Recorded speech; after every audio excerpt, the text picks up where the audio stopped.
наготово. Понеже от всичко най-мразим да гърбим и некой да ми посочва какво точно трябва да свършим. Обичаш кеш ли? Ами да имаш банкноти по-много, да имаш яко кеш и да ти е наготово. Понеже знам, че ти мразиш да гърбиш и некой да ти посочва какво точно трябва да свършиш. Ама кой не обича да харчи, без да му дреме въобще, да има по-много за всички, гадните даже да са добре, да. Не съм никак алчна, дай Боже да имате кинти, но спрете да правите свирки за някакви дребни стотинки. Мъже, жени, слагам всичките в клюпа, понеже немате сърца, затова и ще ви купя. И чак се правите на богати, какво да ви се цупя? Немате 2 лева в джоба, а изисквате да се надупя. Ало, ненормалници, аз ще плата сметката. На голите ви задници, виждам си подметката.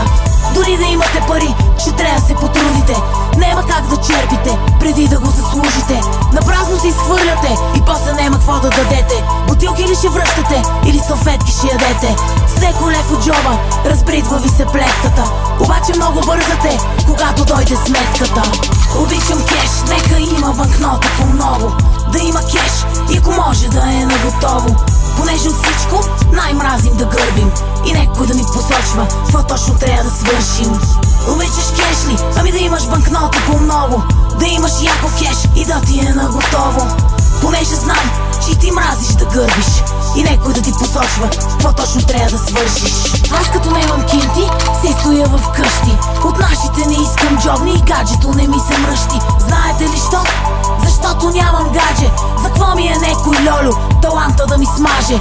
Искам сама да се справям, всичко от мен да зависи.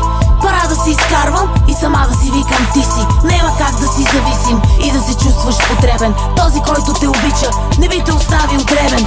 Любов ще найдете на най-си, сами ще си умрете. Лекичко съм крайна, за което ми простете. Споделям важна тайна, а дали ще я прозрете? Ми вземете се, слушайте и ще разберете. Така и така ще плащате, поръчах вода студена. Чето идва сметката, а приятелите ги нема. Ева си гледката, сега ще оправиме проблема. Повечко салфетки, само барабани и тъжна сцена. Обичам кеш, нека има банкнота по-много, да има кеш и ако може да е наготово. Понеже от всичко най-мразим да гърбим и некой да ми посочва какво точно трябва да свършим. Обичаш кеш ли? Ами да имаш банкноти по-много, да имаш яко кеш и да ти е наготово. Понеже знам, че ти мразиш да гърбиш и некой да ти посочва какво точно трябва да свършиш.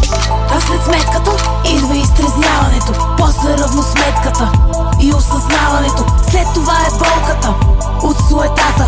Имаш яко гости, а сам си сред тълпата. Пълен джоб с кинти, ама сам си духаш свещите. И всички викат страшен си и ти висят на плещите. И късно в самотата си разбираш, че си беден. С пари си много важен, но без тях си непотребен. Сам си лягаш нощем, замисли се малко.